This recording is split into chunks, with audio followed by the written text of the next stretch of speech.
Permettez-moi de vous rappeler respectueusement, la vie et la mort sont d'une importance suprême. Le temps passe vite et les opportunités sont perdues. Chacun de nous devrait s'évertuer à s'éveiller.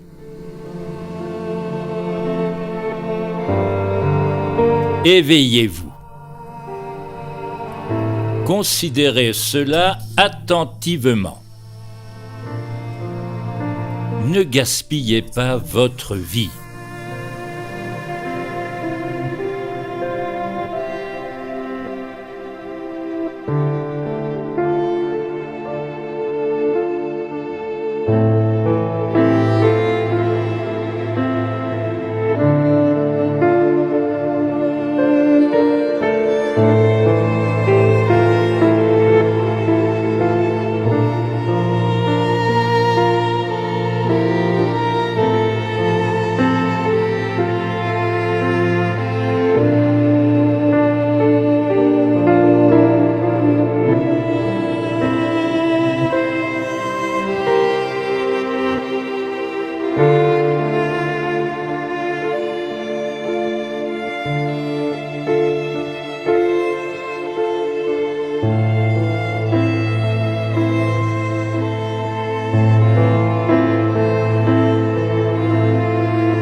L'humanité est descendue profondément dans le monde matériel, plongeant ses racines dans les couches mentales et physiques de notre être.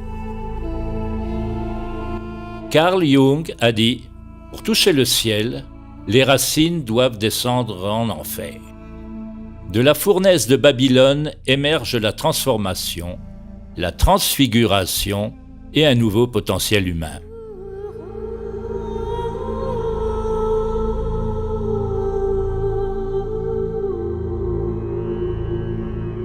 Les traditions orientales disent que le lotus de l'éveil émerge à partir de la boue du samsara et à partir de la souffrance.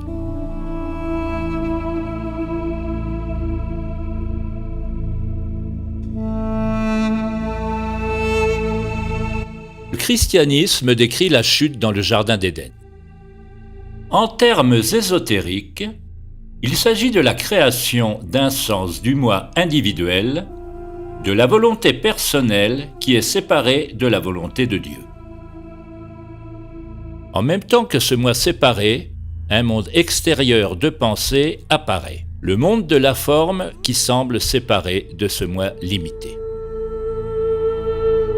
Le personnage, l'ego, est fait de schémas de recherche, de désirs de choses, dans ce monde extérieur projeté par la pensée. Les choses extérieures que nous désirons sont les fruits de l'arbre de la connaissance du bien et du mal, l'arbre de la dualité.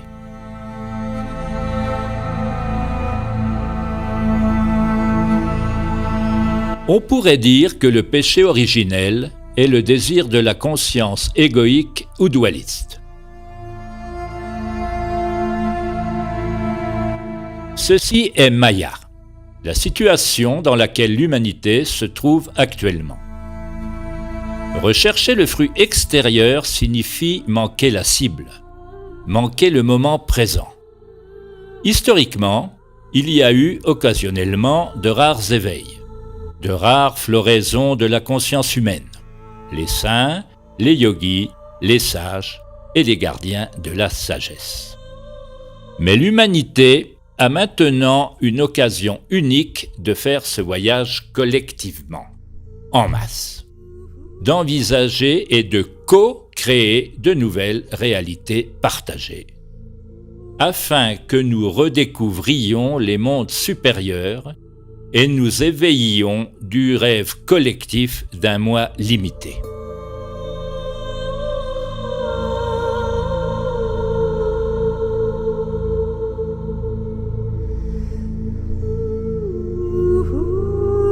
La plupart des humains vivent actuellement presque complètement identifiés avec les couches grossières, physiques et mentales de leur être, sans même avoir conscience que des niveaux supérieurs existent.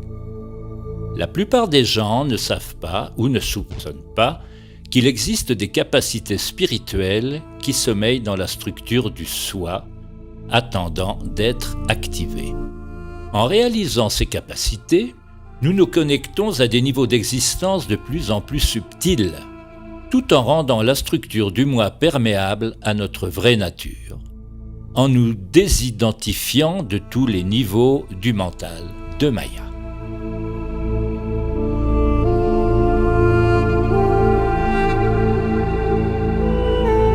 Si nous examinons les traditions spirituelles qui ont existé à travers l'histoire, nous constatons que les grands sages, les mystiques et les prophètes décrivent un continuum d'existence.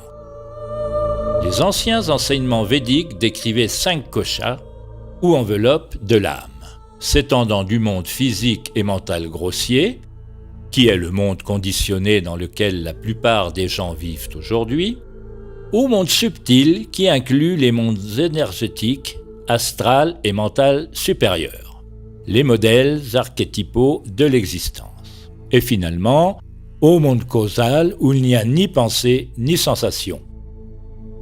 La réalisation de la conscience primordiale, l'éveil de la conscience divine dans l'âme, dissipe l'illusion de tous ces mondes, de toutes les couches de Maya.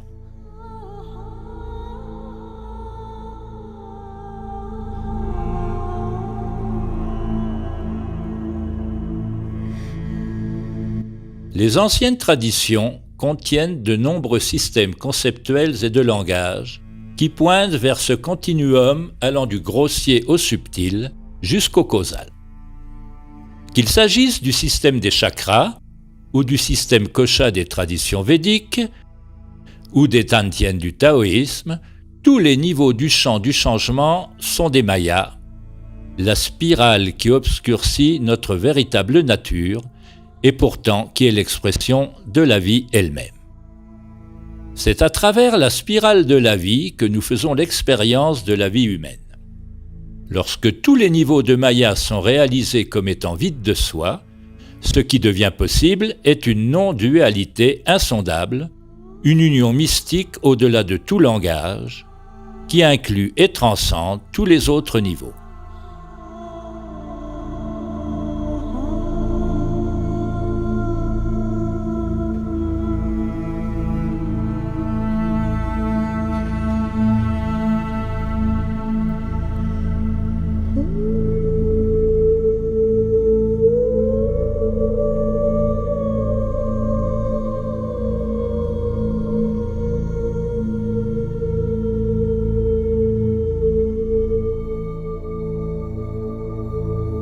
Henri David Thoreau a dit que la plupart des gens mènent une vie de désespoir silencieux. Ils partent dans leur tombe avec leur chant encore à l'intérieur d'eux-mêmes. Leur désespoir provient d'une quête sans fin à l'extérieur d'eux-mêmes. La poursuite de choses, l'argent, le pouvoir, les relations, l'approbation des autres.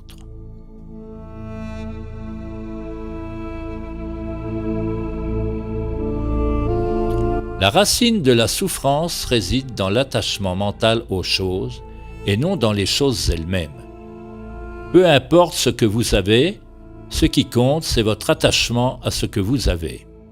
Nous formons des attachements au niveau sensoriel par la neuroplasticité. Partout où l'attention est portée, les neurones s'activent et se connectent entre eux, créant un programme dans le mental, une tendance vers un schéma, ce qui constitue le mental lui-même. Lorsque nous avons une habitude inconsciente, un schéma quotidien, nous ne sommes pas tellement dépendants des choses elles-mêmes. Nous ne sommes pas dépendants des drogues, de l'alcool, du sexe, de la nourriture et des médias, mais des sensations qu'ils produisent en nous. Nous devenons libres en observant directement le champ somatique, le champ des phénomènes changeants au niveau de la racine de la conscience. Nous restons équanimes, sans réagir, sans juger une sensation comme étant bonne ou mauvaise. Pour devenir libre, nous apprenons comment ces attachements se forment en amenant la conscience dans le monde intérieur subtil. Nous commençons à observer les phénomènes mentaux et sensoriels comme un champ de changement, plutôt que de nous attacher aux pensées et aux sensations qui entraînent l'identification et la création même du monde des formes. Ce champ de changement est également appelé prana ou énergie intérieure, la sensation de vitalité intérieure.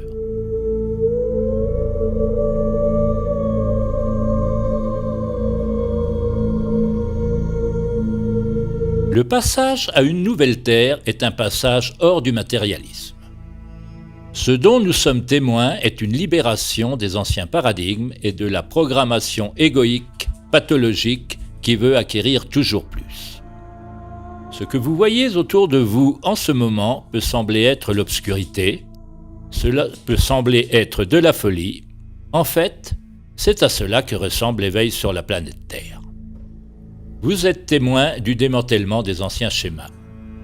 De nombreuses personnes vivent une désillusion des systèmes politiques, sociaux, économiques et religieux actuels. Ils ne font plus confiance aux projets égoïques des médias, des industries et des systèmes dits spirituels. Ils ne font pas confiance à la sphère médicale ou au gouvernement. Les gens vivent une désillusion. Cette dissolution de l'illusion est une partie nécessaire pour voir la vérité. Un face-à-face avec la maladie spirituelle qui est inhérente à cette époque dans laquelle nous vivons, ainsi que pour se libérer de la conscience égoïque. Par conscience égoïque, j'entends les schémas de désir et d'aversion qui s'opèrent inconsciemment. Les sankharas collectifs ou schémas conditionnés qui créent les conditions de Maya, l'identification à nos personnages ou à des groupes sociaux ou à tout ce par quoi nous nous définissons. Avec les différents personnages et archétypes que nous incarnons au cours de cette vie. La structure du moi est une interface avec le monde. Nous ne voulons pas nous débarrasser de cette interface ou la détruire. Le chemin consiste à s'en désidentifier afin que notre sens du « je », le sens de l'existence, ne soit pas lié à une forme limitée, afin que nous ne souffrions pas lorsque le monde de la forme change. Le chemin humain est un voyage depuis l'existence pré-égoïque, qui est une unité fusionnée que nous avons expérimentée lorsque nous étions bébés, avec notre mère, jusqu'à la création d'une personne. Nous grandissons, nous créons un personnage. C'est une partie nécessaire de notre évolution afin d'amener la conscience de soi, d'amener un sens de soi ou de je. Nous sommes en fait à un stade adolescent de notre développement. Nous sommes dans un stade d'identification de l'ego. Mais l'étape suivante, au-delà de la conscience de soi, consiste à réaliser des niveaux transpersonnels de soi, réaliser des niveaux de conscience partagés, divers niveaux du logos, du mental supérieur. Vous pourriez dire niveau d'âme si vous préférez ce langage. Notre sphère de compassion s'étend. Il s'agit d'une expansion par l'amour.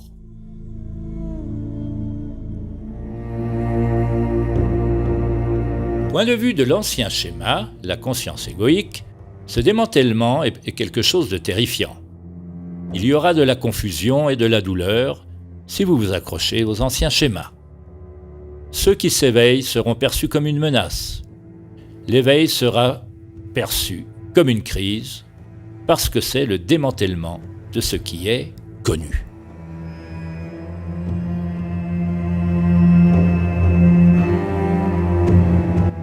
Actuellement, nous sommes comme des chenilles dans un cocon, connaissant une métamorphose. Il y a un moment dans la transformation où la chenille n'est ni une chenille ni un papillon. À ce stade-là, celui qui vit la métamorphose, l'ancien moi, peut avoir l'impression d'avoir tout perdu. Mais cela est simplement une partie du processus.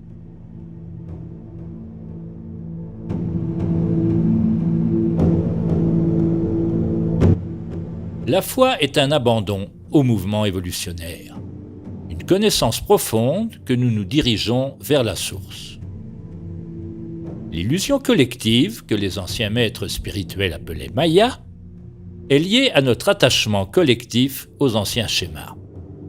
Elle est liée à l'orgueil démesuré de l'homme, à la croyance que nous savons où nous allons, ce que nous faisons et qui nous sommes.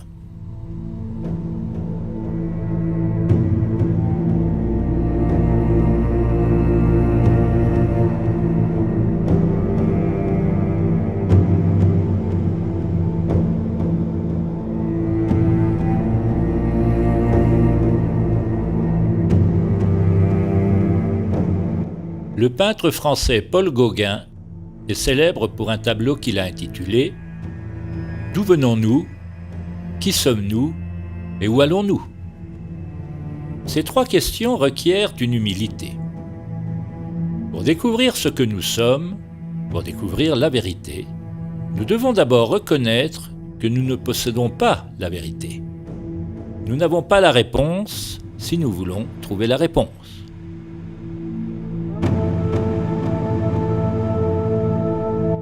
Il doit y avoir une véritable volonté de s'explorer et de se regarder soi-même. Comme le pèlerin de Dante dans la Divine Comédie, nous commençons le voyage pour se connaître soi-même, dans un bois obscur, égaré.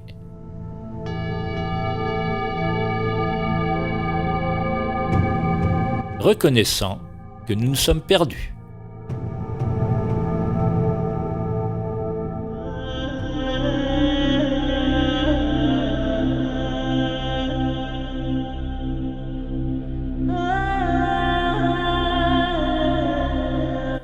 Dans les anciennes traditions védiques, les dimensions de l'être et du devenir étaient représentées par Shiva et Shakti.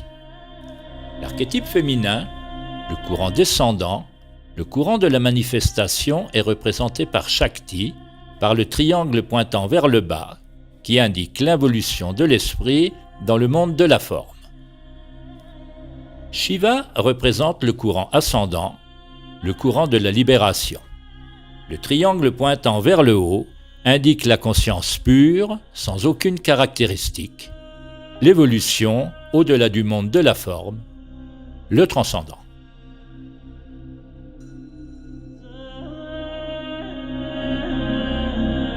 Tant que nous agissons dans le monde dualiste, identifié au mental limité, ces deux courants constituent le chemin sans chemin. Nous œuvrons au sein du courant de la manifestation et du courant de la libération, le faire et le non-faire, habitant à la fois le temporel et l'intemporel. Lorsque ces deux dimensions sont jointes dans une union divine, réalisée comme étant une, cela est samadhi.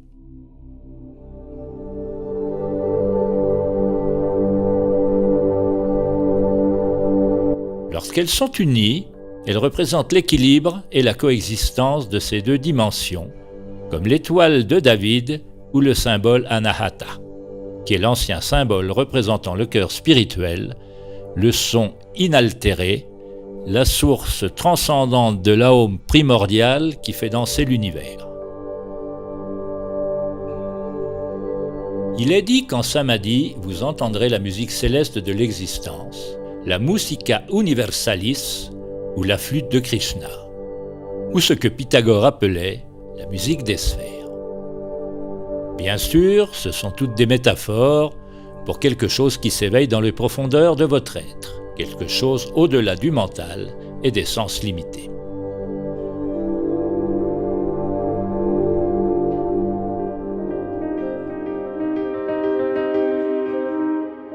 Il existe des approches spirituelles qui se concentrent sur le corps subtil en utilisant des pratiques telles que l'observation de la respiration, les sensations travaillant avec le chi, le prana. Travailler avec des techniques, des pratiques et des processus qui sont appris avec le mental conditionné. Tout ce qui utilise et fait intervenir directement le mental limité afin de réaliser samadhi fait partie de la via positiva. C'est ce que nous appelons la voie de Shakti. Et il existe des approches spirituelles visant à transcender le monde manifesté que nous appelons la voie de Shiva ou la via negativa. Nous parvenons à réaliser ce que nous sommes au-delà du nom et de la forme en abandonnant tout ce que nous ne sommes pas.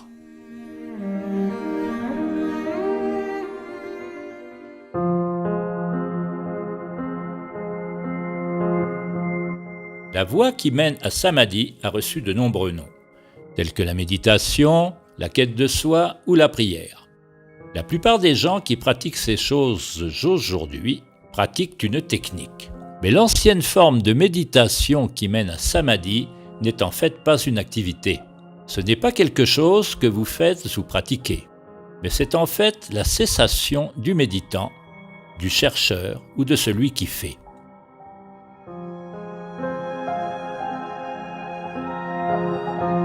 La véritable méditation est l'union avec ce qui est, et elle ne commencera à se produire que lorsque l'ego échouera dans ses tentatives de méditation et réalisera ses propres limitations. L'ego, le vous que vous pensez être, doit nécessairement échouer dans toutes ses tentatives de méditation pour que la véritable méditation puisse avoir lieu. Plus nous nous rapprochons de la vérité, plus nous nous rapprochons de Samadhi, moins il y a de choses à faire, moins il y a de techniques. Les techniques font toutes partie du passé. Nous abandonnons le faire et celui qui fait.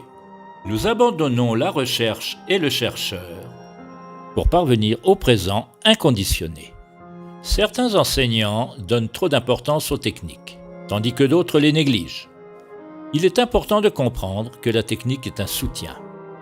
Nous ne voulons pas abandonner la technique, mais nous ne nous y accrochons pas.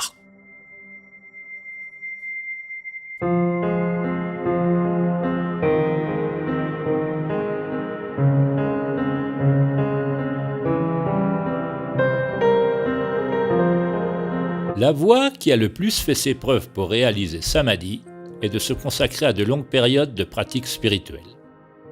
Que vous appeliez cette pratique méditation, la quête de soi ou prière, il y a une vérité à laquelle il faut s'éveiller. Le yogi et sage Patanjali, qui a compilé les sutras du yoga il y a 2500 ans, a enseigné que le but global du yoga vise à mettre fin au tourbillon du mental. On pourrait dire qu'il s'agit de la cessation du karma, la cessation des schémas inconscients profonds qui gouvernent nos vies.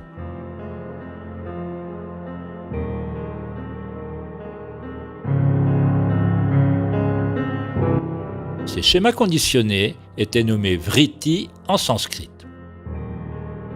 De même, le maître zen Dogen a dit que la méditation est le dépouillement du mental et du corps. Dans le bouddhisme, c'est le nirvana ou nirodha. c'est la cessation des fluctuations du mental égoïque limité qui entraîne l'identification à un sens du moi limité. Dans le christianisme, nous trouvons le même enseignement pérenne, mais exprimé à travers une métaphore très différente, en utilisant le langage qui était répandu à cette époque de l'histoire. Réaliser samadhi, en termes chrétiens, c'est atteindre le royaume de Dieu par le pardon des péchés, en réalisant le Christ. Le mot péché, en hébreu, signifie littéralement « manquer la cible ». Cela signifie manquer le moment présent, rechercher le bonheur dans les objets du monde extérieur plutôt que de réaliser la source de la véritable plénitude.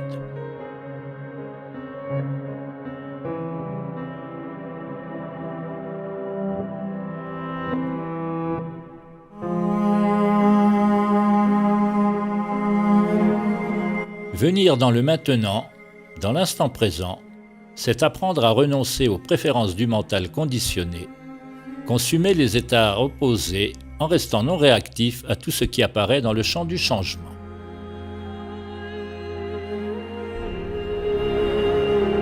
Méditer, c'est consumer le moi conditionné, ou on pourrait dire libérer l'énergie du moi conditionné.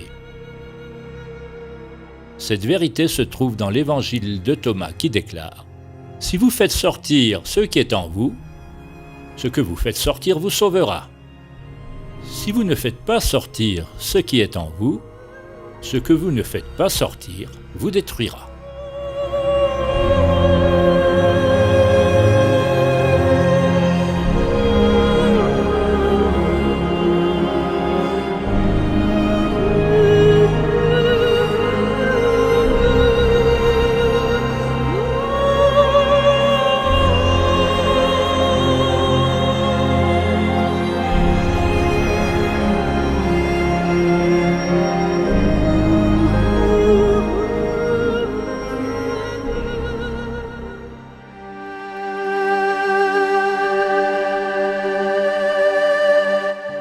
Une montagne peut être accessible par de nombreux chemins.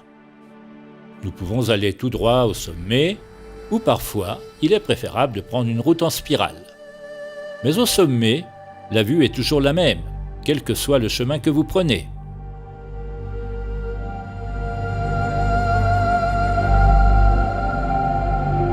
Les humains ont créé des milliers de techniques de méditation au cours des millénaires.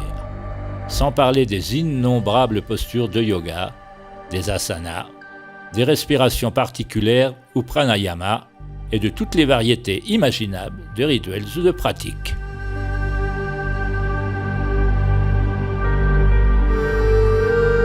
Si la méditation n'est qu'une cessation ou le fait de s'arrêter, s'il s'agit simplement de revenir à l'immobilité, alors pourquoi avons-nous besoin de tant de techniques pour y parvenir ? Pourquoi ne pouvons-nous pas simplement nous asseoir et attendre que notre bout se dépose, comme on l'enseigne dans le zen ? La vérité est que nous pouvons simplement arrêter. Nous pouvons abandonner les activités de notre personnage. Cependant, comme l'a dit Einstein, bien que la réalité ne soit qu'une illusion, elle est persistante.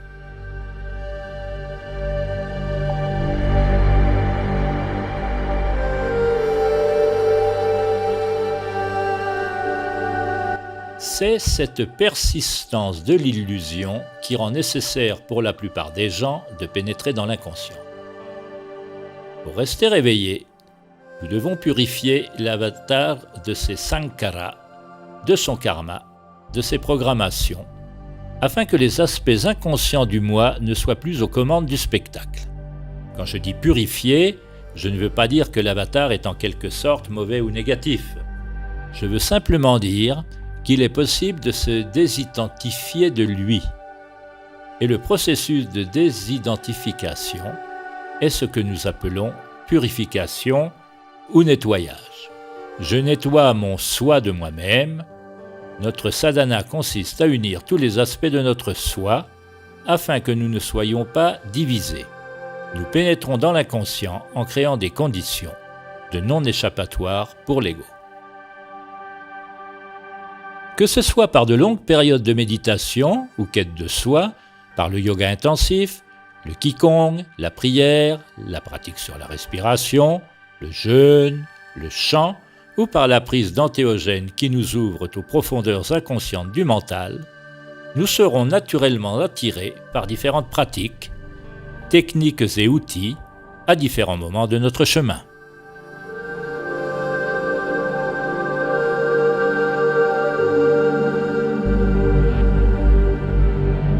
Quelle que soit la pratique ou la technique, la purification aura lieu tant que nous cultivons la présence et l'équanimité. En étant ici dans le présent et en nous abandonnant à ce qui est, nous continuons à défaire les liens karmiques qui créent l'identification avec notre avatar. Nous abandonnons le jugement de toute sensation ou pensée, comme étant bonne ou mauvaise, en allant toujours plus profondément dans le champ sensoriel. Nous percevons toujours les phénomènes de plus en plus subtils, devenant ainsi pleinement conscients à ce qui se manifeste, au point de fusionner avec l'objet de méditation. Nous devenons la respiration. Nous devenons la posture de yoga.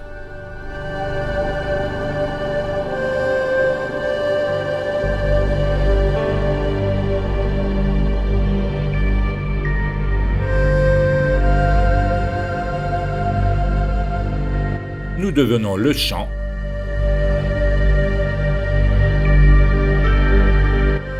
Nous devenons l'avatar.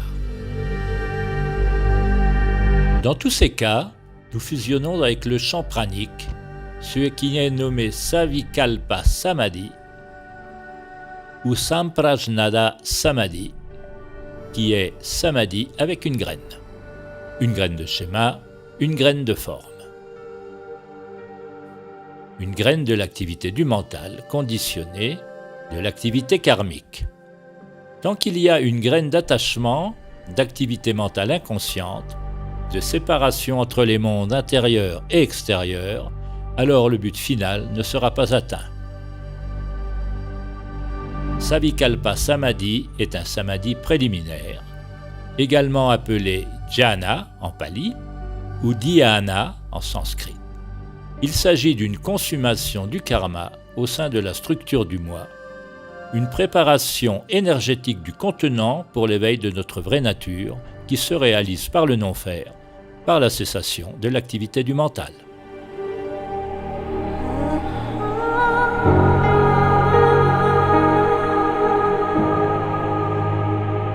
Votre mental est comme un étang et vos pensées sont comme des vagues ou des ondes sur cet étang.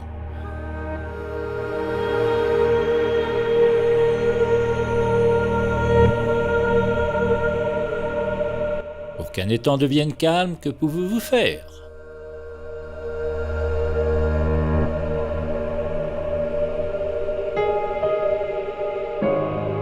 Tout ce que vous faites provoquera encore plus de vagues. Vous ne pouvez pas l'aplanir ou le rendre plus calme.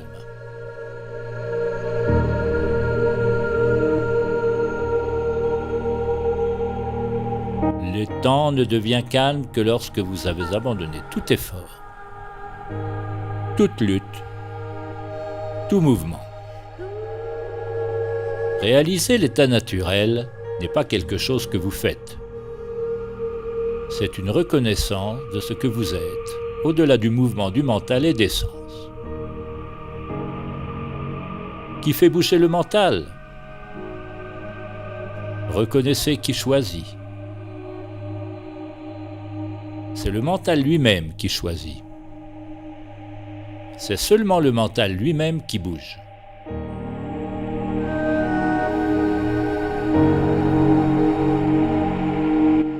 C'est le mental lui-même qui veut essayer de calmer le mental.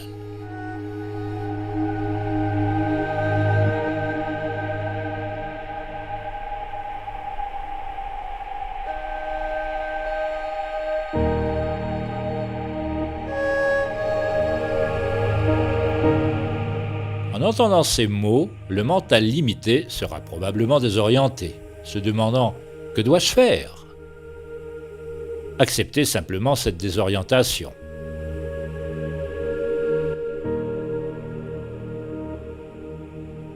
Devenez conscient du vrai soi, devenez conscient de la conscience.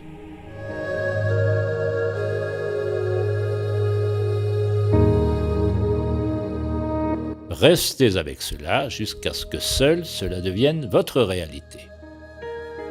Au début, lorsque vous essayez d'observer la conscience, vous ne verrez que le faux moi, uniquement les mouvements du mental.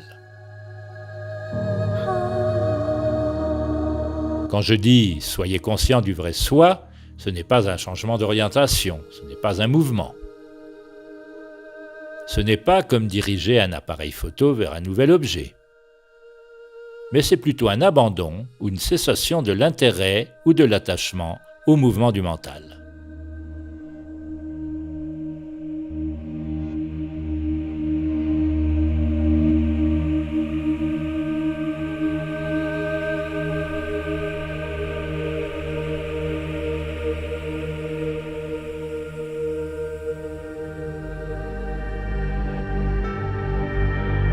Il y a deux points principaux qui nous lient à l'identification du faux moi. Le corps veut le confort et le mental veut savoir. Le corps est attaché aux sensations de plaisir et une aversion de la douleur. Tout sadhana ou pratique spirituelle qui mène à samadhi implique fondamentalement deux choses. Premièrement, l'abandon de la dualité du confort et de l'inconfort. Et deuxièmement, d'aller vers un mental qui ne sait pas. Un profond abandon intérieur, un abandon énergétique, et d'être présent sans penser, conscient sans choisir.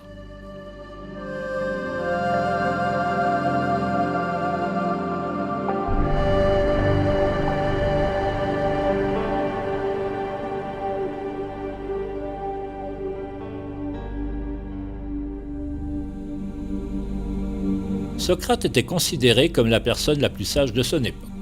Il est célèbre pour la maxime « Tout ce que je sais, c'est que je ne sais rien ». C'est le paradoxe socratique. Adopter un mental qui ne sait pas, un mental de non-savoir, est la porte d'entrée vers samadhi.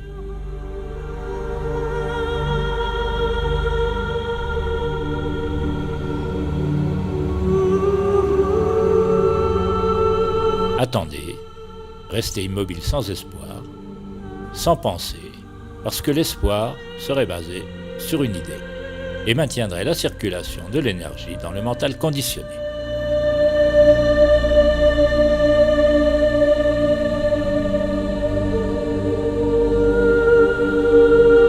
T.S. Eliot a écrit « J'ai dit à mon âme, sois calme, immobile et attends sans espoir. Car l'espoir serait l'espoir pour une chose inexacte. Attends sans penser, car tu n'es pas prêt pour la pensée. »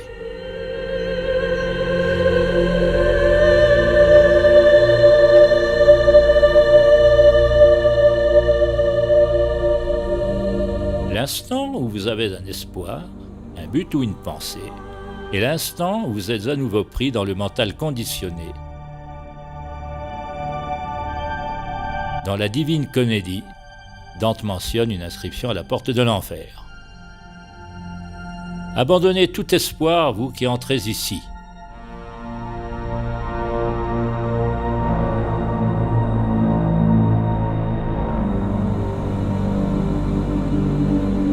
Il s'agit en fait d'une instruction très pragmatique.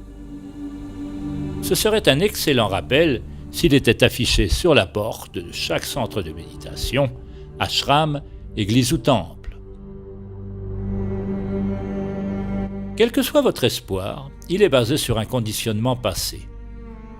L'espoir est une sorte de savoir qui maintient la structure de l'ego en quête, en recherche et en action. Lorsque nous nous engageons dans notre sadhana, notre pratique spirituelle qui mène à samadhi, nous devons abandonner tout espoir, toute projection dans le futur, en acceptant que nous ne savons même pas ce qu'il faut espérer. C'est une leçon d'humilité pour l'ego.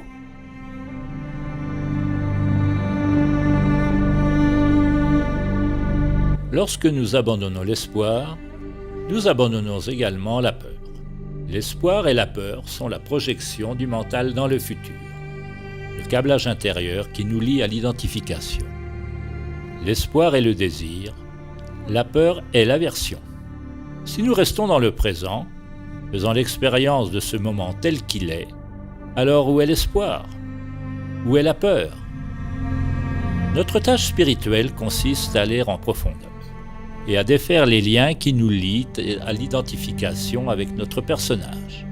Nous allons au-delà du confort et de l'inconfort en entrant dans l'espace du non-savoir. Nous pouvons pratiquer cela aussi bien au travers des pratiques formelles que dans la vie quotidienne. Méditer, se connaître soi-même, c'est se consumer dans l'instant présent.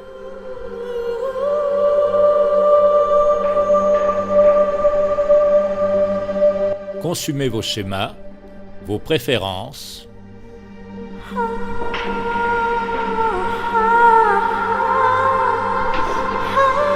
Et ce n'est pas quelque chose de séparé de votre vie.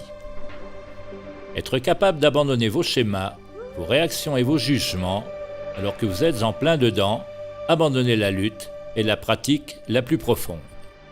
C'est le seul combat que vous gagnez en abandonnant, en vous rendant, en mourant sur le champ de bataille, en montant volontairement sur la croix.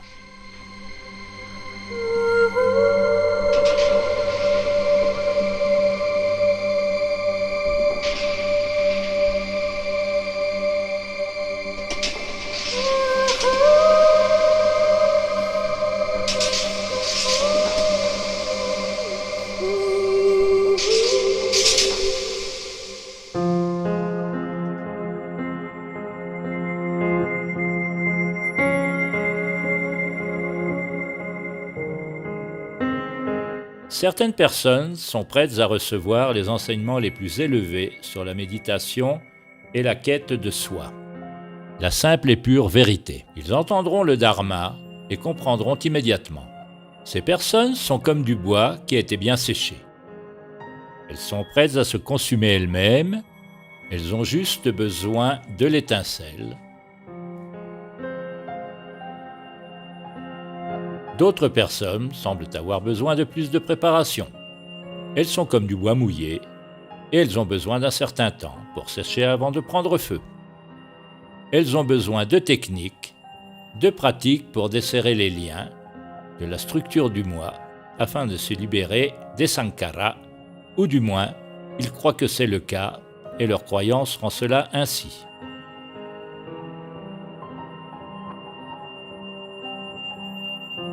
Les pratiques et les techniques sont comme des soutiens.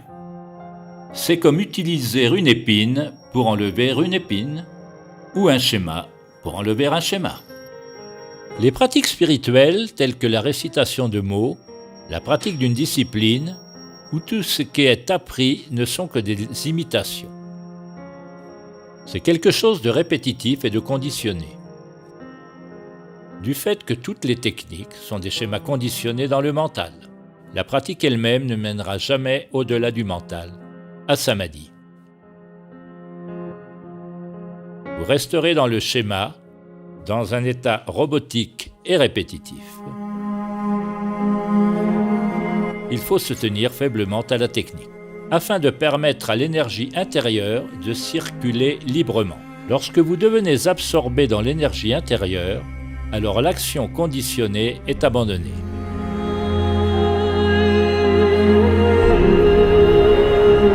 L'action conditionnée, la programmation inconsciente, s'est formée sur la base d'expériences incomplètes.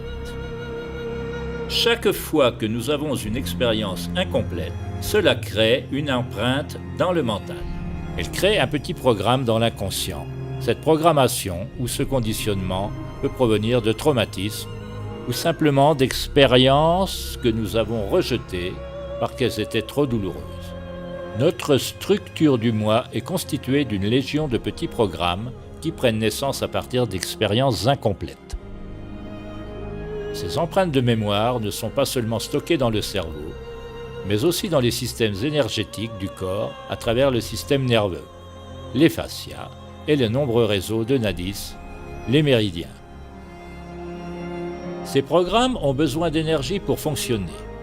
Si l'énergie est piégée dans l'inconscient, c'est comme si vous laissiez des applications ouvertes sur votre téléphone qui vident votre batterie.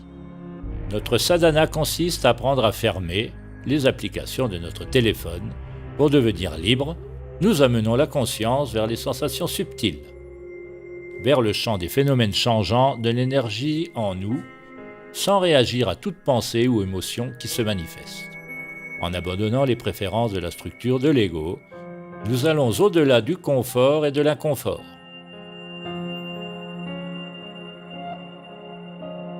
Tout dans le monde extérieur nous oriente dans la mauvaise direction. La société nous dit de faire disparaître notre douleur et de rechercher le confort. La voie d'entrée est la voie de sortie, la voie de sortie est la voie d'entrée. Nous devons nous tourner vers notre douleur. Nous nous libérons des sankaras en l'expérimentant pleinement, en la ressentant sans réagir, en se consumant en elle, ayant une expérience complète du ressenti sans l'émotion. Les émotions sont des réactions. Ce sont des sentiments qui sont liés à des pensées. Nous laissons tomber la composante pensée et restons avec le ressenti brut, la sensation brute. Il a été dit que la voie de la libération ne consiste pas à se sentir mieux, mais à améliorer sa manière de ressentir. Des exemples ultimes de cela sont ceux de Jésus sur la croix, ou de la méditation du Bouddha qui a conduit à son illumination. Il s'agit de faire face à sa plus grande douleur, à ses plus grandes peurs, en abandonnant les concepts, le savoir et les jugements du bon ou du mauvais. L'éveil n'est que l'étape initiale d'un processus accéléré de développement intérieur, de la croissance du lotus intérieur, de la transformation en un pont vivant, de la purification du véhicule humain pour abriter la conscience divine.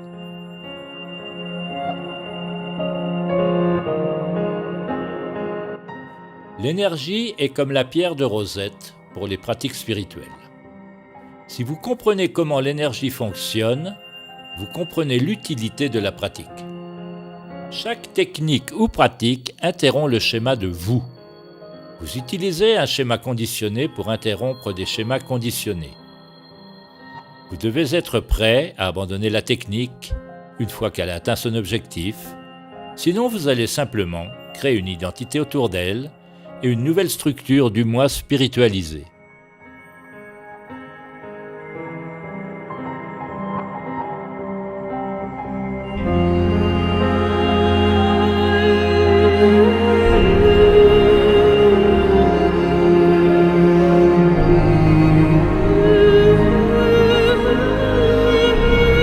Pour atteindre les niveaux les plus profonds de la méditation, nous devons laisser tomber tout ce que nous pensons savoir sur la méditation. Les termes anciens pour désigner la méditation, jhana, dhyana, zen ou chan, font référence à une sorte de dissolution intérieure, une sorte d'absorption méditative, une transformation ou une purification intérieure du conditionnement égoïque. L'ancienne signification du mot jhana est liée au mot pali japeti, qui signifie consumer. Il s'agit de consumer les impuretés, les péchés ou les sanskaras. C'est une consommation de l'identification du faux moi, une consommation de l'illusion, une consommation de toutes les préférences à partir desquelles la construction de l'ego est faite, ainsi qu'une libération et une émergence de l'énergie intérieure. Nous devenons équanimes avec ce qui est, nous abandonnons à ce qui est, attentifs à ce qui est.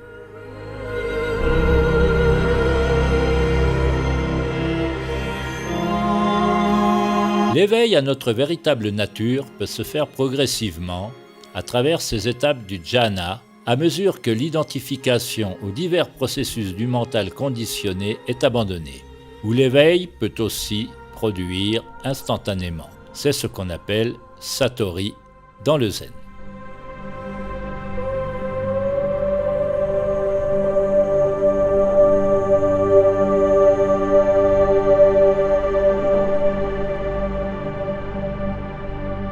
L'enseignement le plus pur est transmis en silence, mais avec le monde tel qu'il est aujourd'hui, très peu comprendront ou seront attirés par la source de ce silence.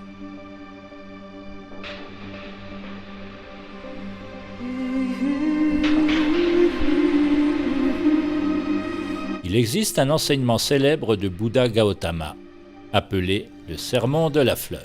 Ce sermon est à l'origine de la méditation bouddhiste.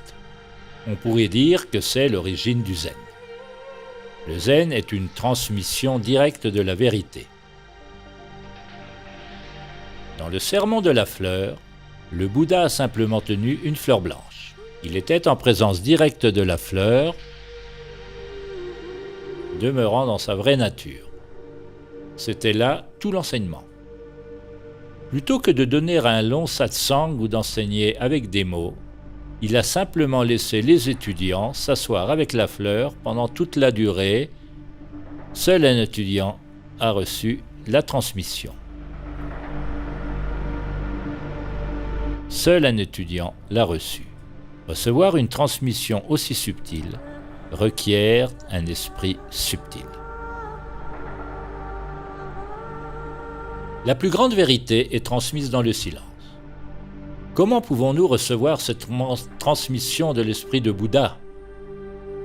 Comment pouvons-nous recevoir cette transmission de l'esprit de Bouddha? Ce que nous sommes déjà.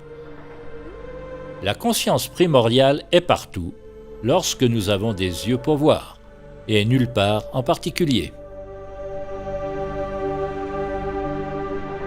À l'éveil, la vérité est si simple à voir que vous n'avez pas besoin du mental. Le mental cherche et recherche. Lorsque ce mouvement est abandonné, lorsque ce mouvement est consumé, la vérité demeure. Vous êtes déjà ce que vous cherchez, mais vous êtes identifié avec le faux moi. Prenez conscience de la fleur et prenez conscience de qui ou de quoi observe la fleur. Qu'est-ce qui sépare l'observateur et l'observé? La méditation ou jhana consiste à être présent ici et maintenant, sans faire intervenir les images du mental, les idées et les concepts. Si la conscience est pleinement présente, de sorte qu'il n'y ait plus de savoir, même dans l'inconscient, alors il n'y a plus d'observateur et d'observé. Il n'y a plus de relation entre vous et une chose. Il n'y a plus de fleurs et d'observateurs séparés. C'est seulement le mental limité qui voit les choses. L'activité du mental limité est la création de choses. La création de l'expérience, du temps et de l'espace. La création de la dualité de l'expérience et de l'expérimentateur. Il est possible de s'éveiller, ici et maintenant, à une dimension profonde du calme, de l'immobilité au-delà du mental, sans repousser le mental, mais en le laissant être exactement tel qu'il est, sans pour autant se laisser prendre dans le mental. N'essayez pas d'analyser ces mots, ce ne sont pas des concepts. Si la présence s'est réalisée elle-même en entendant ces indications, ne laissez pas le mental s'y impliquer.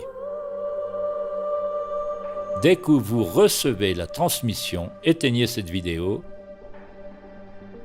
et restez dans la conscience en tant que conscience.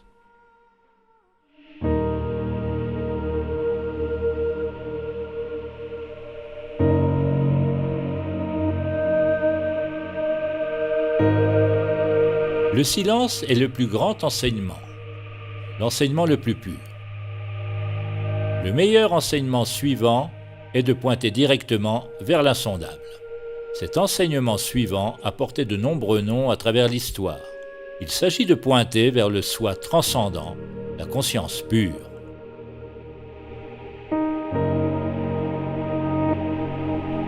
Dans le bouddhisme, il est appelé Prajna Paramita, ce qui signifie la connaissance ultime ou la sagesse parfaite, qui se distingue de la connaissance ordinaire ou de la connaissance conditionnée. C'est ce qui est réalisé par le 8e membre du yoga décrit par Patanjali. Dans le shivaïsme, cet éveil peut être décrit comme l'unité avec Ishvara ou Shiva, qui sont des noms pour la conscience absolue. Dans les traditions mystiques occidentales, les termes énose ou apophatisme ont été utilisés pour désigner l'union avec l'un. Plotin disait que l'un transcende tous les êtres, mais est immanent en eux. Dans le Dzogchen tibétain, il est décrit comme l'état naturel et primordial de l'être. Ils utilisent le mot Rigpa pour désigner le fondement de l'existence.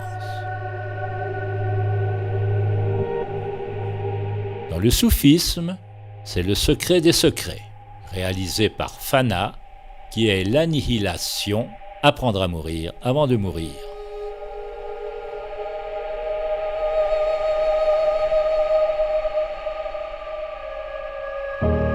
Dans le Mahamudra, c'est le grand sceau ou la grande empreinte. La réalisation de l'état naturel, la conscience primordiale, la vacuité, l'absolu, la clarté et la transparence sans racine.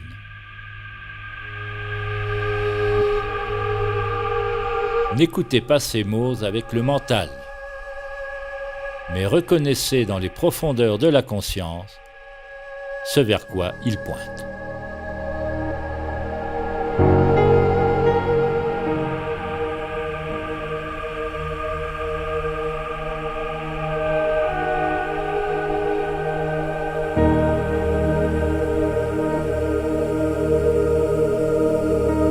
La vérité de qui ou de ce que vous êtes, la vérité qui transcende le mental limité, ne peut pas être vue à travers le mental limité. Le point immobile ne peut pas être atteint par le mouvement. Si vous voulez réaliser le point immobile au-delà de la pensée, abandonnez tout intérêt pour les pensées et les sensations, toutes les préférences, tous les phénomènes générés par le mental et les sens, et reposez-vous dans la conscience nue.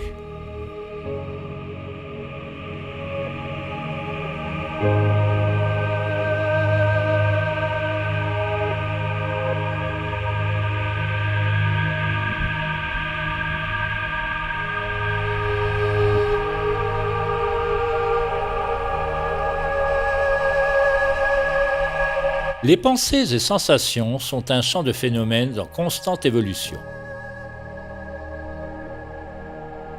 Ce qui est immuable, c'est la conscience de ce champ du changement. En général, nous sommes tellement pris dans ce champ du changement, fixés sur ces objets, que nous en ignorons la conscience. Pour réaliser Samadhi, nous cessons de poursuivre quoi que ce soit dans le champ du changement, toute pensée, et nous reposons en tant que conscience. Cessez de réagir aux pensées et aux sensations. Toute souffrance est due au fait que nous croyons nos pensées.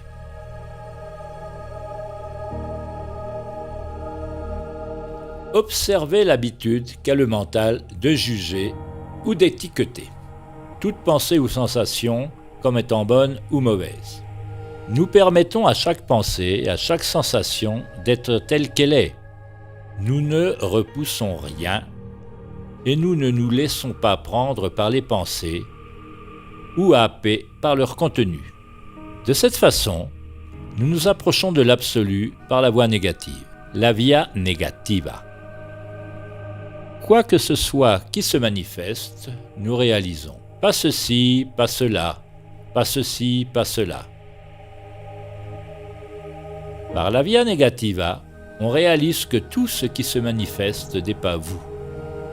Vous réalisez que vous n'êtes rien, la sagesse du non-soi. Par la via positiva, on réalise que tout ce qui se manifeste est vous. Ceci est l'amour, une connexion ou fusion énergétique. Les deux vérités existent simultanément.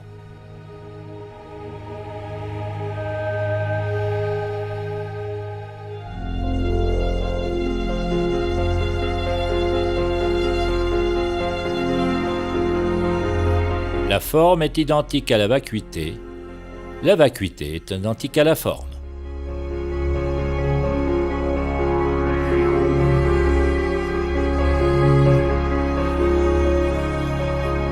Il y a un dicton dans le zen. Au début du chemin, les montagnes sont des montagnes et les rivières sont des rivières. Après certaines réalisations, les montagnes ne sont plus des montagnes et les rivières ne sont plus des rivières. Mais lorsque la vérité finale est révélée, les montagnes et les rivières sont. Qu'est-ce qui a changé au cours de ce voyage ?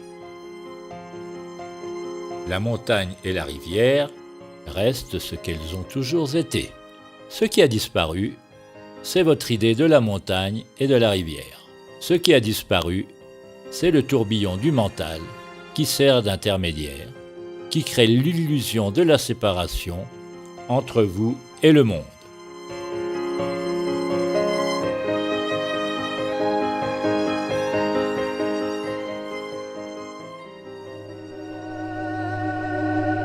Réaliser Samadhi ne consiste pas à atteindre un état extraordinaire. Il ne s'agit pas non plus de rester dans l'état d'esprit ordinaire. Seul le mental limité, le mental égoïque, différencie l'ordinaire de l'extraordinaire.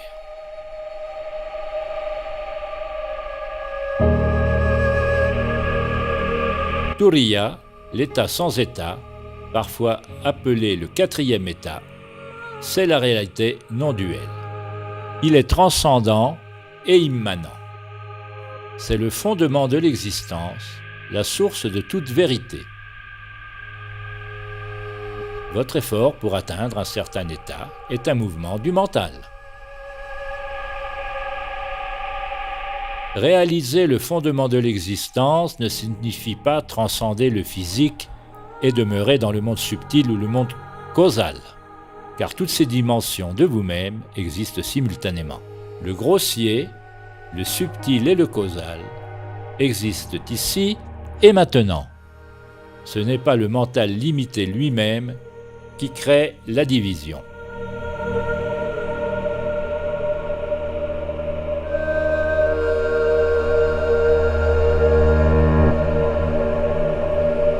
Réaliser Samadhi, ce n'est pas essayer d'atteindre quelque chose.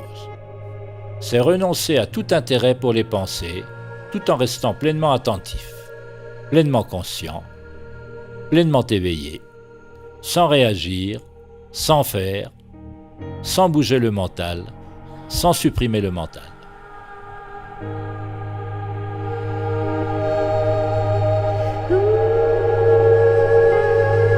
Être conscient, être pleinement attentif à ce qui se passe, sans l'intermédiaire du conditionnement égoïque, sans concept, sans contrôle, manipulation ou distorsion, sans le filtrage du mental limité, c'est être présent sans choisir. Présent sans choisir, et donc sans quelqu'un qui choisit. On pourrait appeler cela un esprit miroir.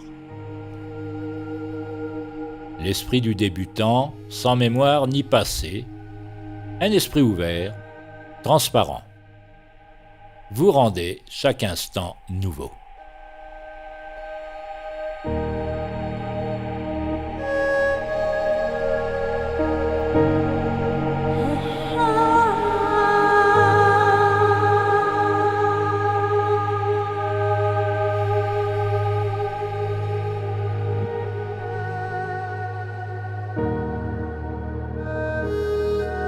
Chaque fois que le mental bouge inconsciemment, même le plus petit mouvement, cela provient du filtrage au travers du conditionnement de la structure du moi limité.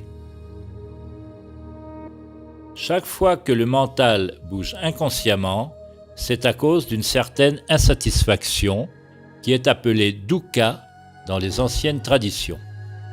Comment puis-je me libérer de dukkha? Comment puis-je me libérer de toute insatisfaction? Écoutez attentivement. Pour le mental limité, il y a un paradoxe. Le mental égoïque limité entend la question et veut savoir comment faire cela. Mais ce mental limité ne peut pas faire cela. Le mental limité échouera toujours dans toutes ses tentatives pour réaliser samadhi. Il doit échouer. Le mental limité ne peut pas s'éveiller.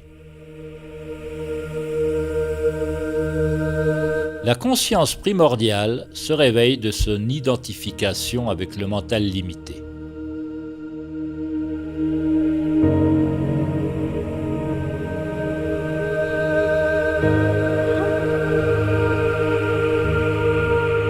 Le mental limité échouera toujours dans ses tentatives pour atteindre l'immobilité, parce que le mental est mouvement.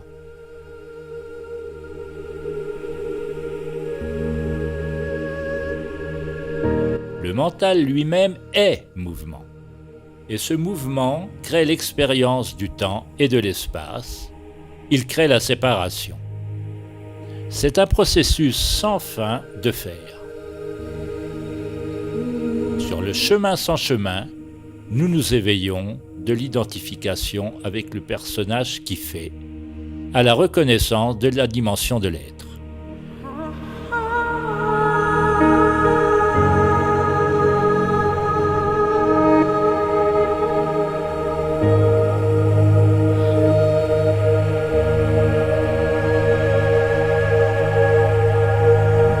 En samadhi, la séparation entre le faire et l'être disparaît. La séparation est simplement un autre processus mental. Lorsqu'il n'y a pas de pensée au sein de la structure égoïque conditionnée, il n'y a pas de problème.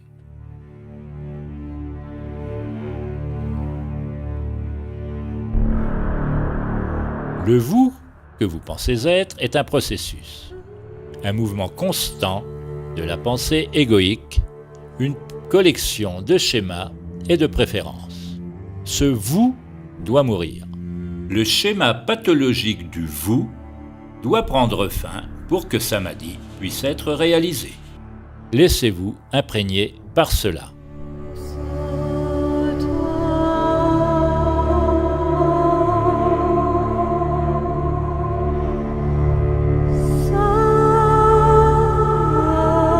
Asatoma Sadgamaya, sanskrit, conduis-moi de la non-vérité à la vérité.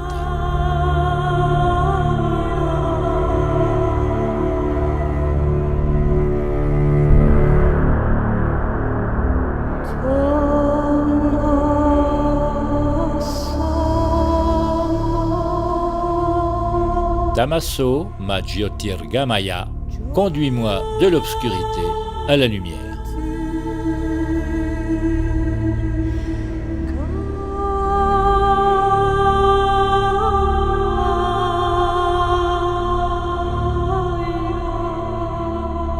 S'éveiller, c'est voir la nature de la souffrance humaine, de la condition humaine, c'est la reconnaissance de qui ou de quoi souffre.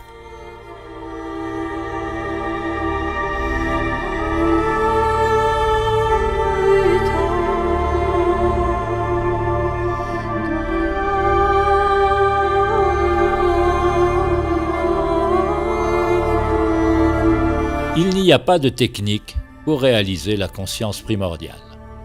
Aucun processus qui puisse être appris. Aucune formule qui puisse être pratiquée. Ce que je veux dire est que cela peut être reçu en un instant, en un éclair.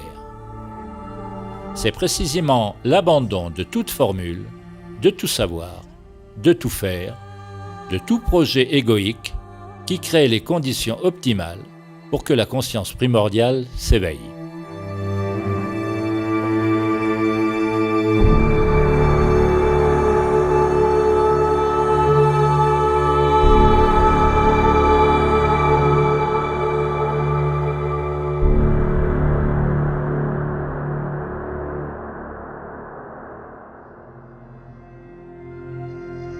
Si j'essaie de vous dire comment être conscient, alors vous allez prêter attention à mes paroles, ou faire quelque chose que je vous ai dit, plutôt que d'être conscient de ce qui se passe réellement dans le moment présent. Vous devez devenir si conscient à ce qui est, si intime avec l'existence au point qu'il n'y a pas de préférence, pas de moi ou de je en elle. Vous habitez, vous fusionnez la conscience avec ce qui se passe. Lorsque l'activité égoïque est abandonnée, vous devenez ce qui se manifeste. En fait, ce n'est pas vrai. Plus exactement, c'est l'illusion de la séparation qui disparaît. La vérité est que nous n'avons jamais été réellement séparés.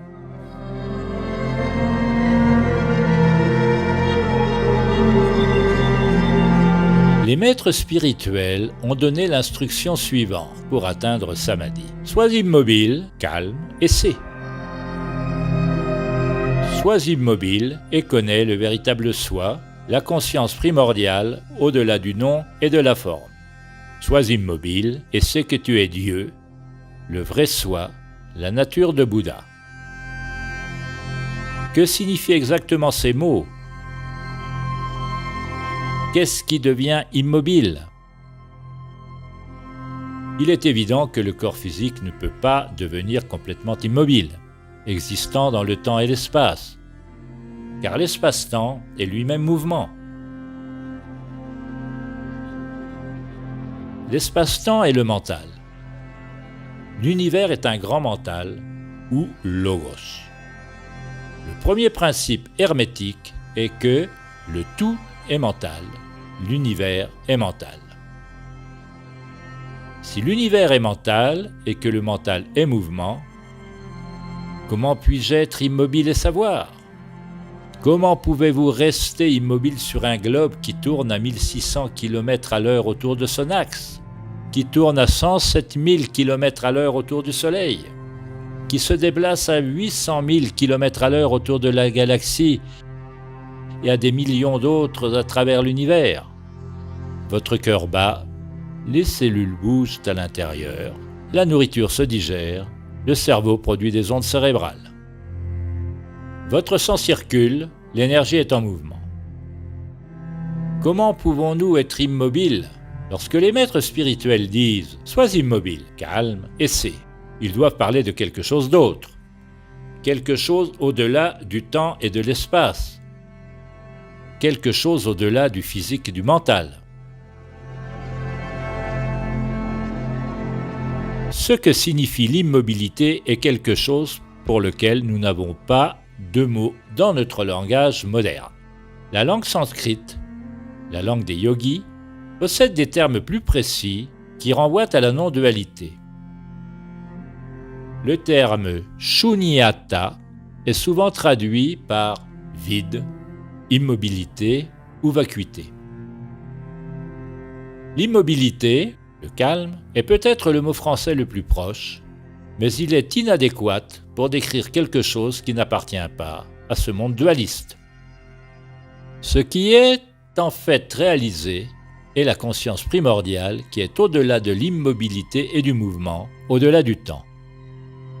Elle est éternelle, c'est le fondement de votre être, la nature essentielle de la réalité qui ne change pas. En fait, elle est au-delà de ce qui change et de ce qui ne change pas. Lorsque notre véritable nature est réalisée, il devient évident que le silence et le bruit sont une dualité créée par le mental. L'immobilité et le mouvement sont une dualité créée par le mental.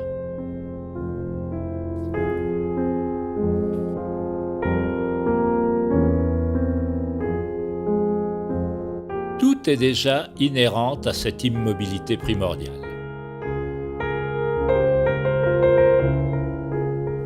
mouvement du monde est identique à l'immobilité. Sois immobile et sais, sois en mouvement et sais.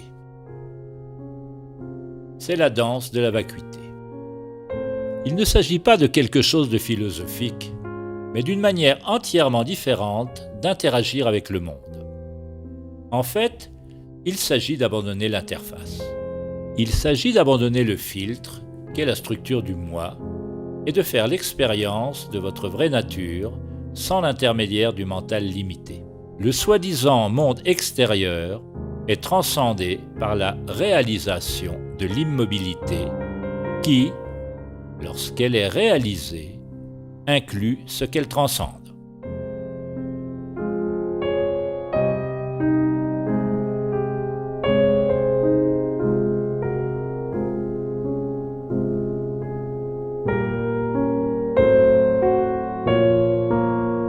Si vous pensez avoir compris Samadhi, après avoir vu ce film, alors vous n'avez pas compris ce qui est dit. Ce serait comme confondre le menu avec le repas. Pour goûter à la vérité, il faut une véritable volonté de voir les schémas de la structure du moi que vous appelez « vous ». Cela nécessite une exploration profonde, une chirurgie profonde du mental et la libération des sankharas. Un profond démantèlement, une profonde humilité de la structure du moi. Pour réaliser Samadhi, on s'abandonne au désir d'union de l'âme. Vous devez vouloir réaliser la source unique, plus que tout ce qui se trouve dans la matrice du mental, plus que tout ce qui se trouve dans le monde extérieur. Les recherches extérieures vous sembleront vides et dénuées de sens. La véritable méditation, la véritable recherche du soi consiste à entrer dans le moment présent où tout est expérimenté. Tout est révélé, tout apparaît et disparaît dans un champ d'équanimité et d'amour. Jusqu'à ce que l'éternel soit réalisé, il faut œuvrer patiemment et avec persistance, de tout cœur, avec humilité, en consumant vos schémas, vos préférences, vos conditionnements. On ne peut pas faire se produire l'éveil en utilisant le mental conditionné. Il semble se produire par accident, mais en pratiquant la présence, on devient prédisposé à l'accident.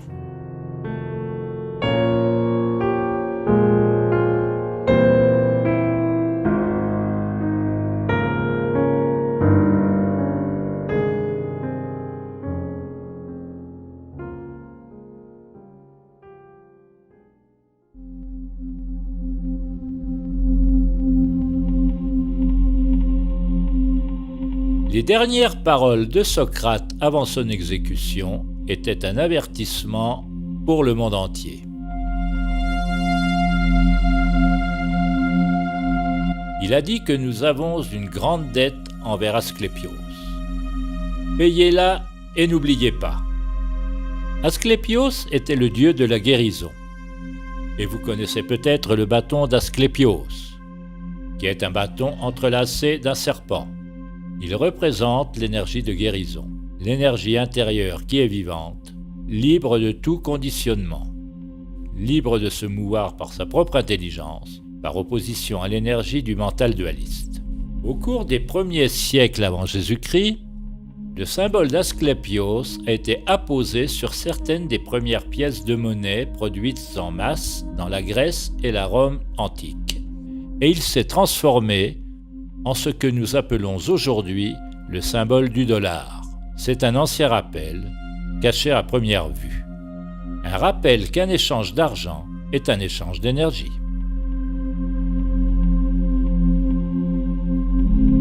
La conscience du Christ ou la nature de Bouddha est soutenue par le principe féminin, par la Grande Mère, par les Nagas, la sagesse du serpent.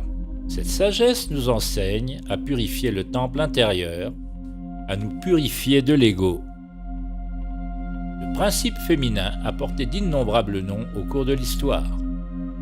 Gaïa, Shakti, Sophia, Logos, Mahalakshmi, Parvati, Durga, Isis, Marie.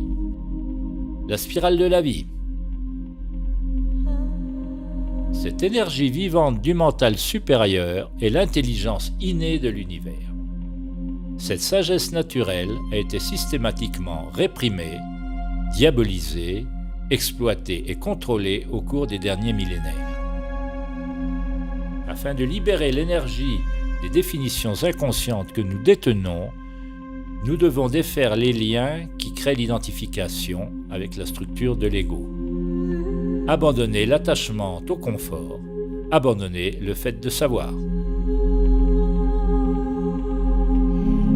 En ce moment même de l'histoire, en ce moment même en vous-même, la dette dont parle Socrate arrive à échéance, à la fois individuellement et collectivement. Il n'y a qu'une seule monnaie avec laquelle vous pouvez payer cette dette. Vous devez la payer avec vous-même.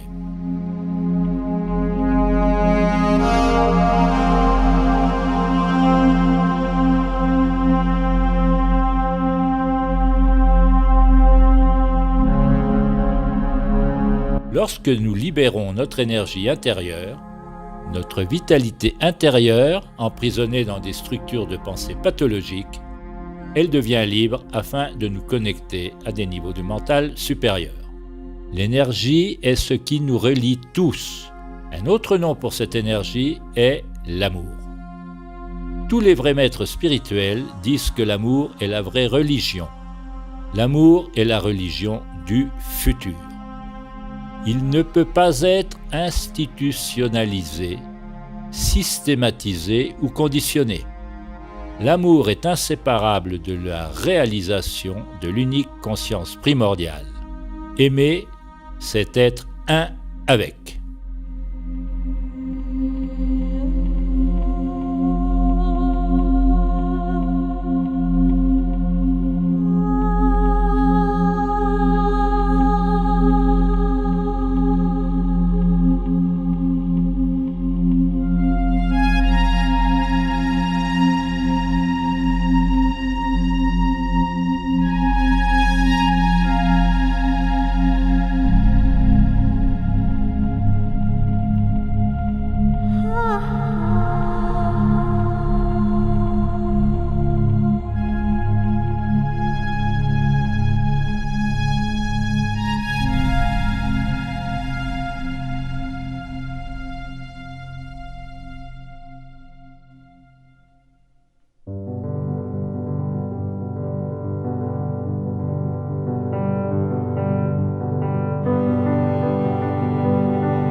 À l'aube, la brise a des secrets à vous révéler.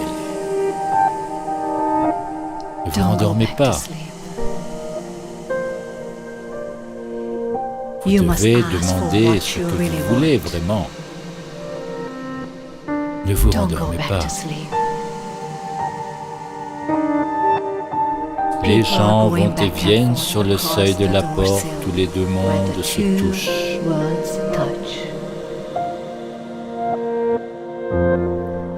La porte est ronde et ouverte.